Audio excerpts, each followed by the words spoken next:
Hello, I am Dr. Melissa Moscow. I'm an associate professor of philosophy here at Canisius College. I am going to be talking to you today about radical responsibility in times of pandemic. And for this short series of slides, what I'm focusing on is what I could take to be one of the most important texts in Western philosophy, Simone de Beauvoir's The Ethics of Ambiguity. This is a text that I evangelize about.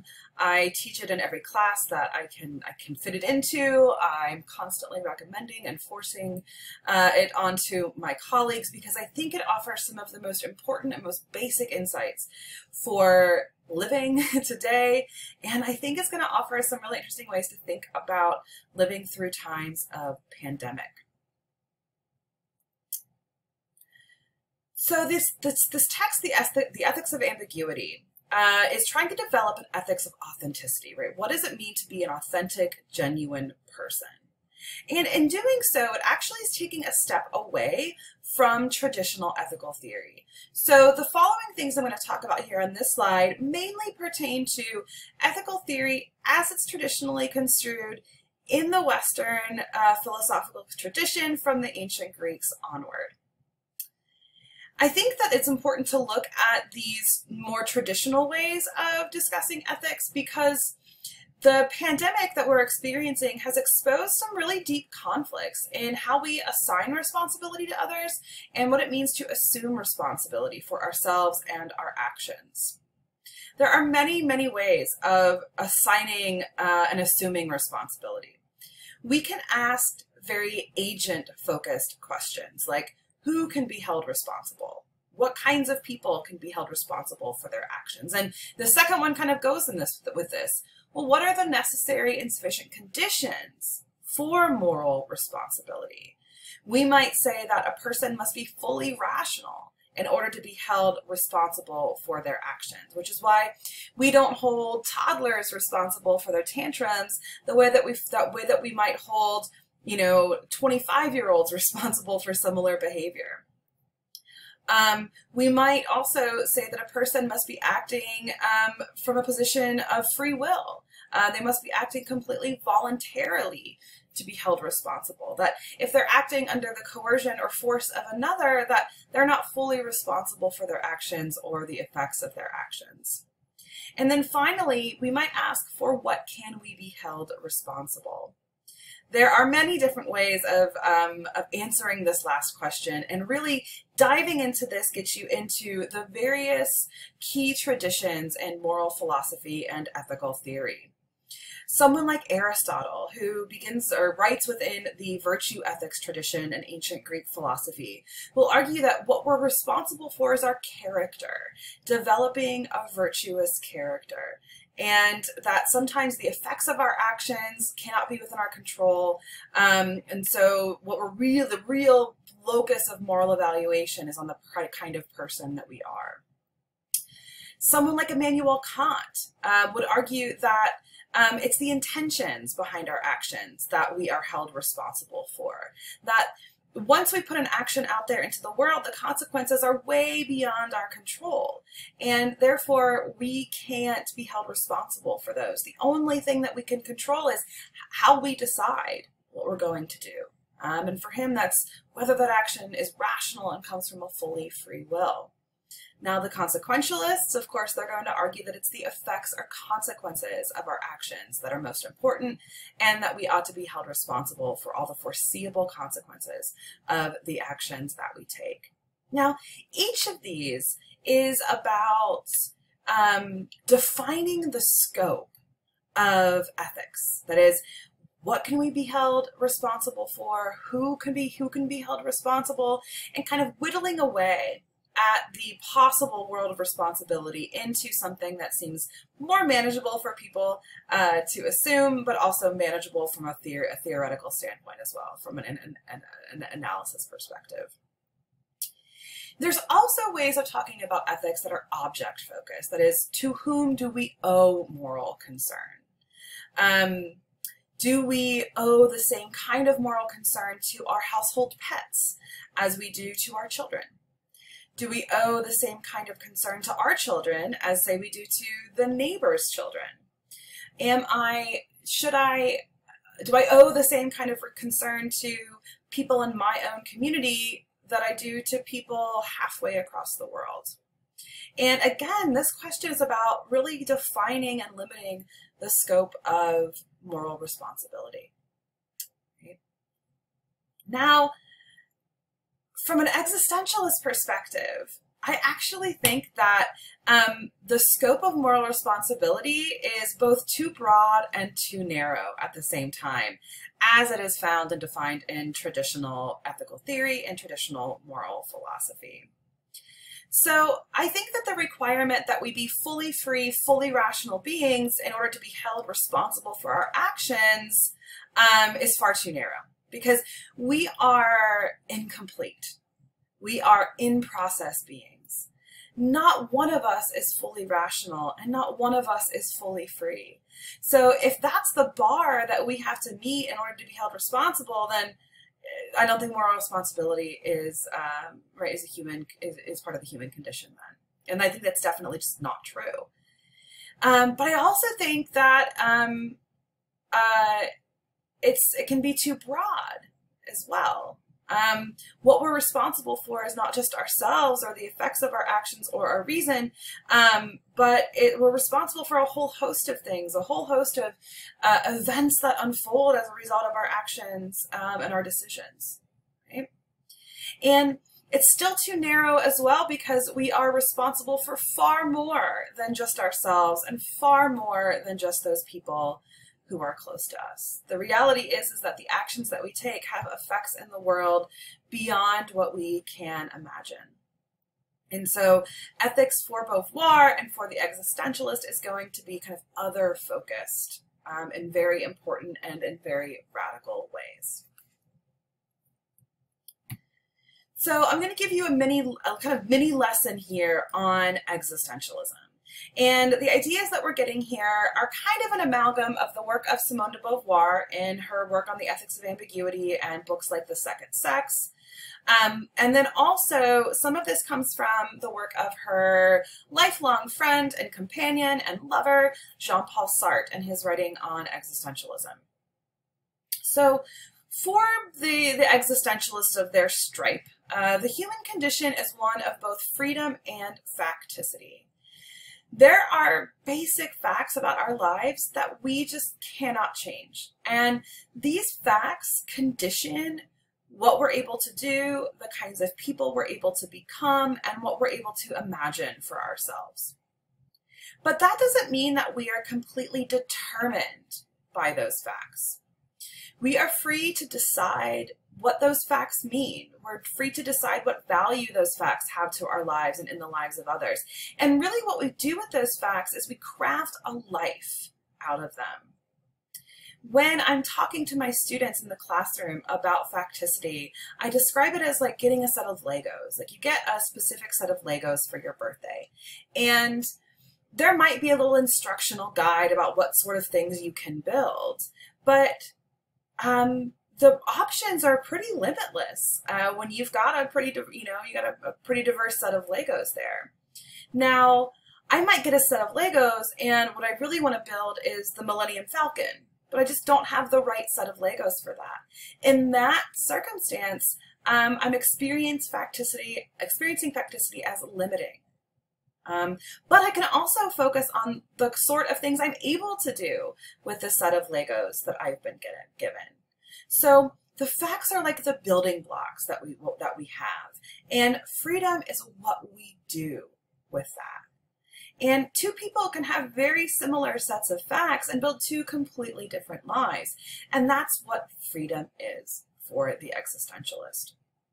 So if we look at the column here under facticity, our facts can be biological. Right? I was born the biological sex of a female, so that means that I have the possibility of gestating and giving birth to a child. There are political facts about our lives. I was born into a liberally democratic country. Historical facts. I was born in the early 80s, a time of great fashion and music and puffy hair, right? There are economic facts about our lives, that we are born into a particular economy. We are born into a particular class, and that means that we will have particular opportunities open to us and others might be closed off from us. And finally, there's moral facts about our lives. There's sets of values, religious values or cultural values that become part of who we are just because we live among them. Now, as I said, we can experience these facts as limits. I would love to have been born a century earlier and to hang out with Sartre and Beauvoir and Camus in the cafes of Paris, drinking drinking espresso and smoking clove cigarettes, whatever existentialists did. But that's impossible because most of them died before I was born, right? So I can see that as a limit. But I can also think about the historical facts of my life as opening up possibilities for me. I probably have way more economic and political opportunities having been born in the 1980s than I would have if I was born in the 1910s. So if those are the facts, the building blocks that we're given, then freedom is what we do with those. Freedom for the existentialist is always creative. It's always building something. But it's also futural. Beauvoir talks about freedom in terms of projects, literally projecting ourselves into the future. Everything we do is moving ourselves from a present with our past into an indeterminate future. Importantly, for the existentialist, freedom is also interpersonal. Beauvoir argues at many points in time that our futures are tied together. That's because what we do has an impact on others. What other people do has an impact on us. So our decisions are never only about ourselves, and our decisions can never only be about ourselves. Freedom is also how meaning and value is defined. The attitude that we take towards our freedom, the attitude that we take towards our facticity, creates meaning and value in the world for ourselves and others. According to the existentialist, all value is defined by human action and human projects. Whether I take something to be valuable or not is whether how it fits into the plans I have for my life. Here's a kind of small and simple example, but I hope it gets across this idea that things aren't valuable in and of themselves, but only in light of human projects. When I first moved to Buffalo, I lived in an apartment building that had a laundry in the basement, and the laundry only ran on quarters. So I always had to have a stack of quarters in order to do my laundry. Now, I could have 5 $1 bills. Enough to get my laundry done on a weekend. But those were worthless to me. A quarter was much more valuable to me in that time than a dollar bill, because a dollar couldn't get done what I needed it to do. So even though we think that there's a set value to these things, that a quarter is only worth literally a quarter of a dollar, it depends what we want to do with them. The things that we have, the possessions that we have are only valuable to us insofar as they contribute to or hinder the projects that we have. So everything that we do in the world, everything we have in the world is given meaning and given value by human freedom.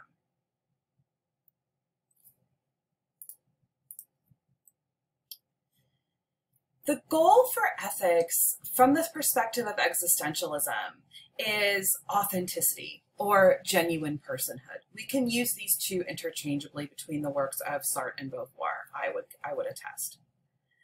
Now, authenticity is not and cannot be solipsistic. What that means is that it's not only about myself. It's not only about my ideas, living up to my own ideals, my own projects, and my own life. Our freedom is bound up with the freedom of others, and we share a world that we are constantly co-creating together.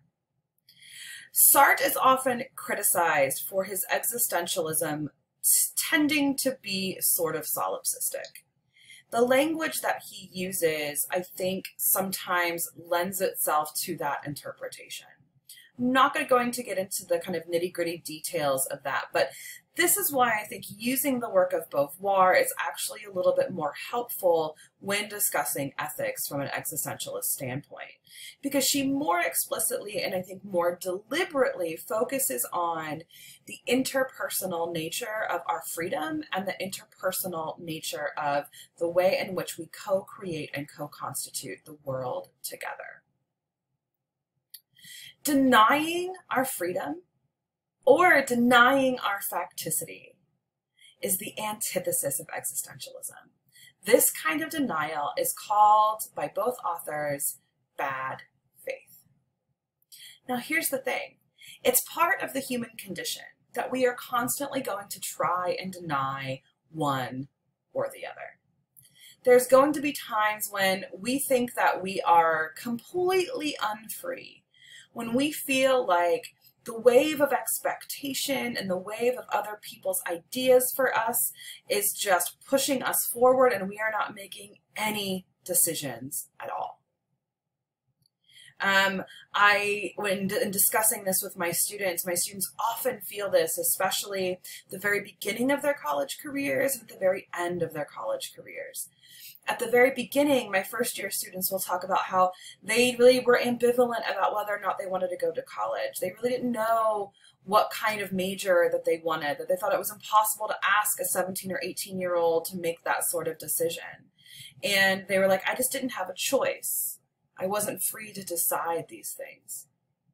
And while I feel that, I definitely respect that, I just definitely respect that reaction, it's not true.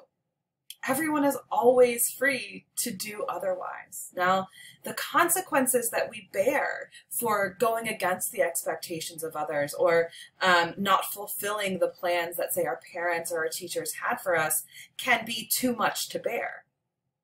And we can understand a decision to just go along with the plans of others. But, right, from an ontological standpoint, the freedom to do otherwise was always there.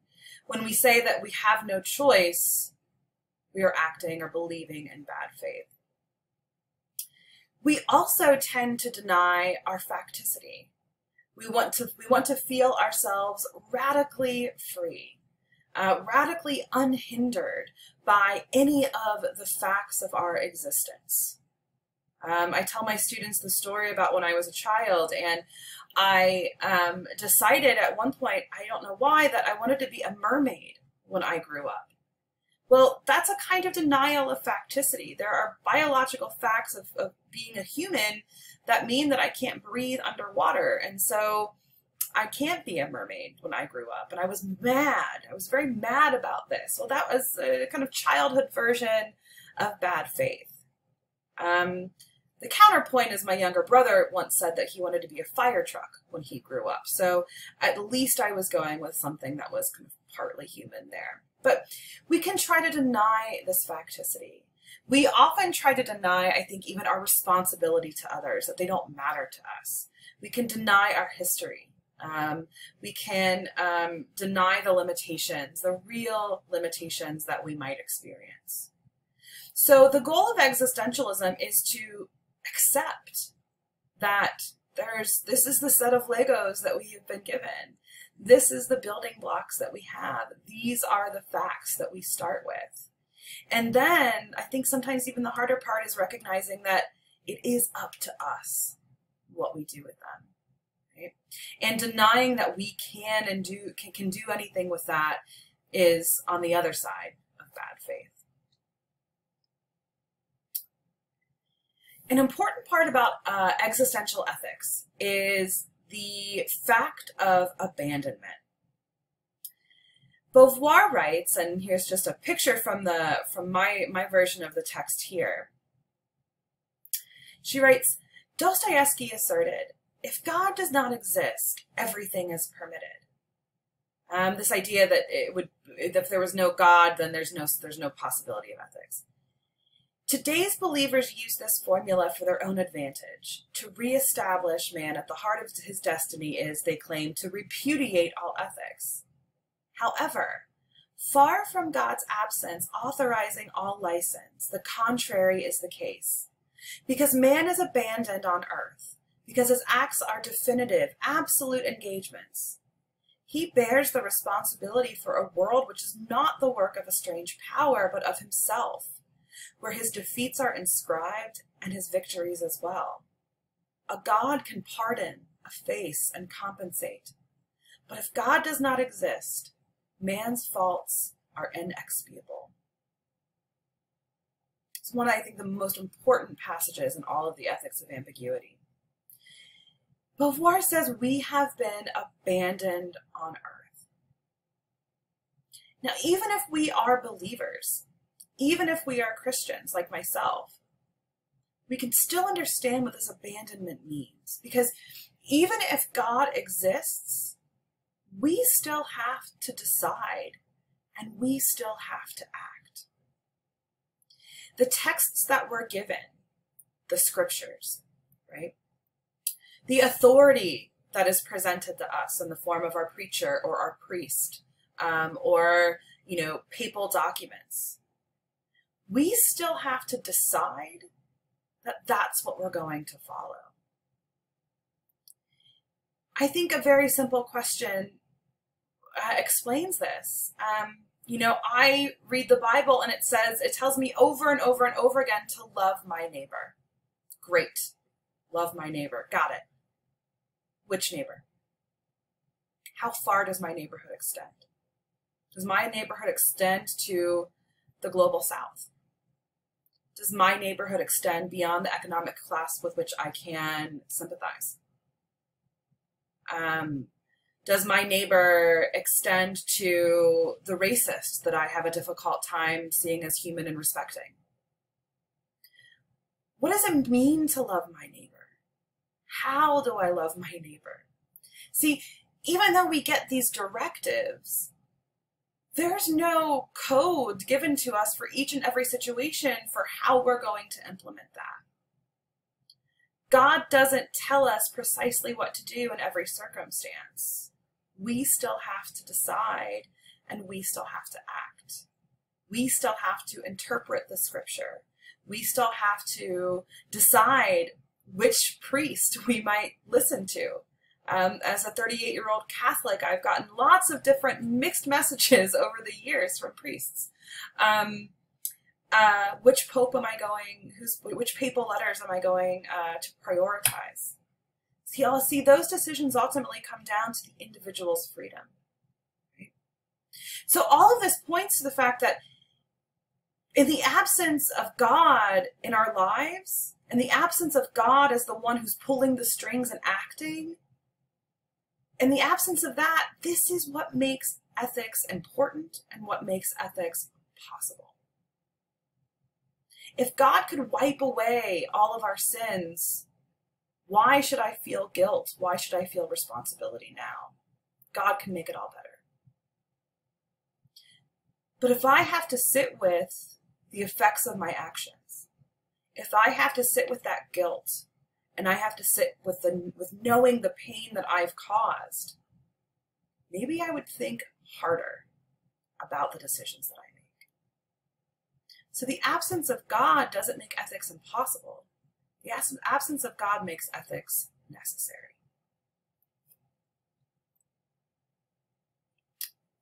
So the existentialist gives us a method for ethics. And this method is a bit different than what we might see in traditional moral theory, in traditional ethical philosophy. Studying ethics, which is one thing that we do here at Canisius, all students take a course in ethics as part of the core curriculum. It's supposed to help us figure out how to be good people. It's supposed to help us figure out how to do the right thing. But for the existentialist, the problem is that there's no cookie cutter answer for how to be a good person, because all situations are unique.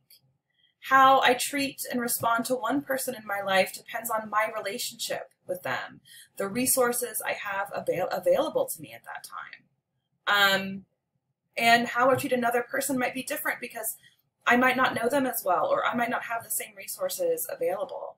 The possibilities and the limitations are going to be unique to each situation. Ethical theories also tend to maximize certain values, right? Focus on one thing and maximizing that as the goal of ethics, right? Again, for Aristotle, a virtue-based ethics tries to maximize virtue in one's character, minimize vice and maximize virtue. The utilitarian consequentialist is trying to maximize happiness, the greatest amount of happiness for the greatest number of people, so says John Stuart Mill. Or the deontologist, Immanuel Kant, might try to maximize reason. But as we saw, for an existentialist, nothing is valuable in and of itself. Neither virtue, nor happiness, nor reason is valuable in and of itself. It is human beings that create value in light of the projects that we have. So none of these values can be the building blocks of an ethics. None of them can be the guidepost that leads us through decisions, because the value that those have and the meaning that those have is going to change in light of the people, the groups, and the individuals that we are assessing. Beauvoir says she's not going to give us an ethical theory. She's going to give us a method for ethics. I like this because just like a scientific method, it requires that each of us think through each situation in which we find ourselves as a problem to be addressed. And so we can't just give an answer, we have to be able to show our work. We have to be able to show how we deliberated, what things we considered in order to figure out what we ought to do in any given situation. Now, all of these lines or all of these ideas come from part 3 of the Ethics of Ambiguity. Everything else that we've talked about from Beauvoir specifically has come from the first 2 parts of that book. The first thing she says, and I've mentioned this a couple times already, is that ethics does not furnish recipes. There is no recipe for how to be a good person. It's not a little bit of virtue and a tablespoon of vice. It's not, 7 cups of happiness and, 2 tablespoons of reason. That's not how a human life works, and that's not how ethics works. Each situation we're going to find ourselves in is going to be unique. And I imagine that each person can think of a time in which they've acted differently because the situation called for it. She also writes that the good of an individual or group should be the end goal of our actions. So the good of an individual or group should be the end or goal of our actions. What I like about this method at this point is that she's already gotten us out of ourselves. That the end or goal of our actions is the good of a group, which is outside ourselves, or another individual. End goal of our actions. But there's a caveat, a very important caveat on this. We can't decide a priori what that good is. Right? And so a priori is it's just a fancy Latinate philosophical term for prior to experience. So we can't decide prior to meeting people, prior to engaging with these groups, what the good is for them. The good has to arise from our encounter with individuals, from our work within those groups. And we take the situation in which we find ourselves, the unique individual aspects of those situations, and determine what the good is then. The kind of guiding principle, I hesitate to use the word principle because not even be too strong for the existentialist, but kind of the guiding idea here is this 4th bullet point. We should treat the other as a freedom so that their end may be freedom. Now, when I work on this method with students, I kind of translate this using some concepts from the first book, or the first part of her book. That the goal is that we will ourselves and others free. We always want to be creating more freedom for ourselves and others. And what this means for Beauvoir is that The goal is to open up possibilities for the future rather than close off possibilities. The insight here is that every action that we take is going to open up futures and close off possible futures. Open up opportunities, close others off. And the instinct here is that the more concrete possibilities a person has, the more free they are going to be. In her very famous book, The Second Sex, which is often considered kind of the first hallmark text in Western feminist thought, she talks about this in terms of concrete political and economic possibilities.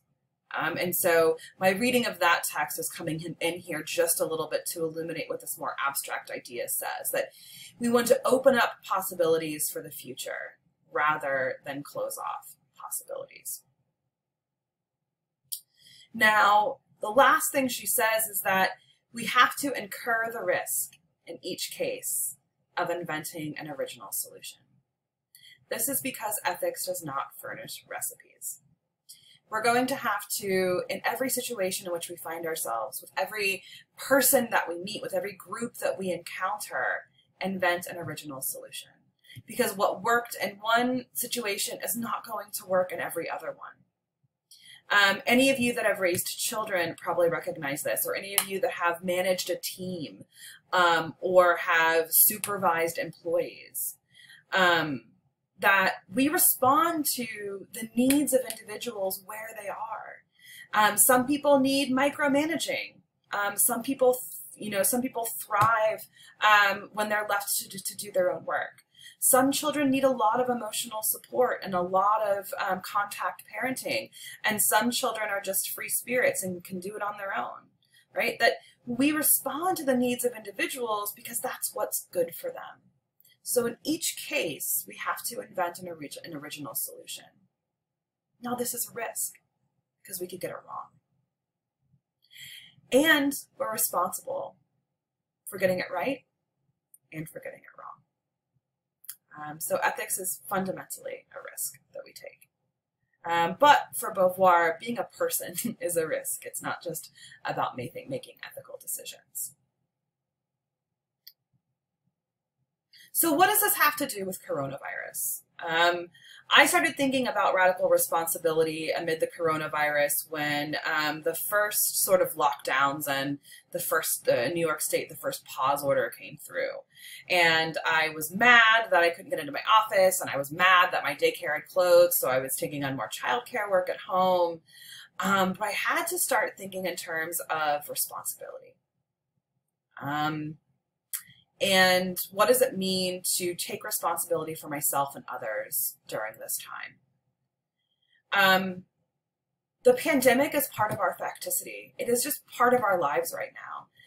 We're in a position right now, this is June 29th that I'm recording this, we're in a position right now where people are beginning to forget that it's part of our facticity, that people aren't wearing masks like they used to, people aren't staying home as much as they used to. Bars and restaurants are opening, which scares me to high heavens.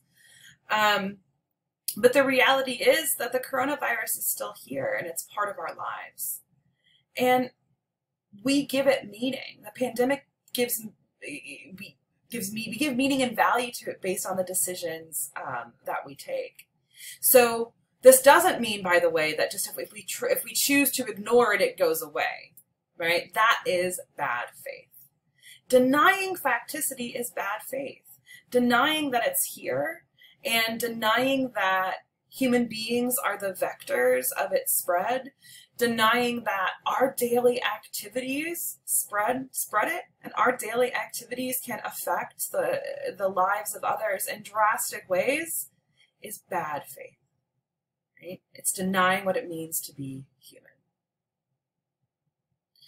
How we respond, how we use our freedom, creates meaning and value in the world beyond what we can immediately see. It's really easy for us to take that solipsistic view of freedom. It's really easy for us to think immediately about ourselves. Well, I'm not sick.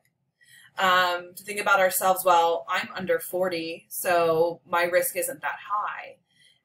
That, well, I don't have any underlying conditions that might exacerbate this. Right? All of these things, you know, then I don't need to be so worried. I can go about with my daily life as I want to. But the reality is that how I act, what I do, creates these waves of events in the world beyond what I can immediately see. I could be a carrier. My 2-year-old son could be a carrier. If I'm just if I'm not bothered enough to care, then we could be spreading this around our community and not know. The existentialist believes that our freedom and futures are tied together. We can open up the future or close off the future for ourselves and others. And I think that this is really where the ideas of radical responsibility begin to hit home amid coronavirus. That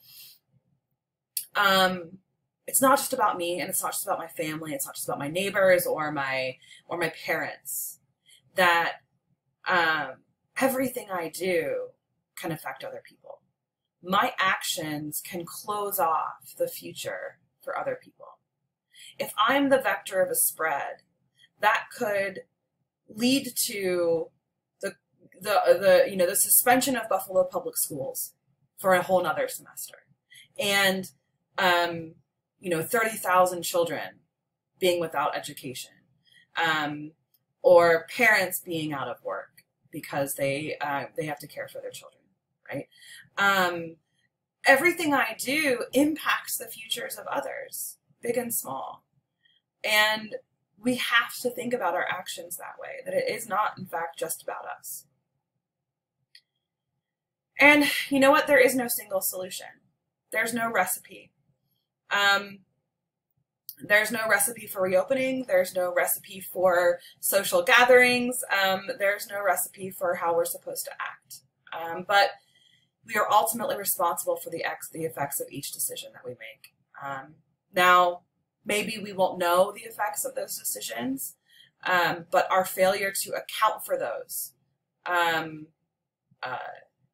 leads to our inauthenticity, is an example of our bad faith. Now, why do I call this radical responsibility? Because I think that the responsibility and the ethical vocation that we're given from existentialist philosophy is beyond what any other ethical theory might be able to imagine. And I think it's radical too because it's ultimately beyond what human beings are comfortable with, and that is good.